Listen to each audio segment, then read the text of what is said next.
the ball free throw. Harry made a big throw. Eric went looking for it. Eric found the football against the tree.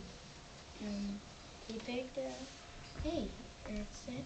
There was a thin board game resting on a tree trunk. Eric walked over there and picked up the game. He put the football and the game board under his arms. When he got back, he showed Harry and his cousin Riley. Look what I found in the brush. You found a game, Harry said.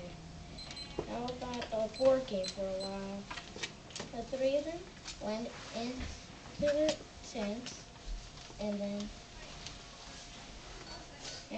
Eric played the game on his.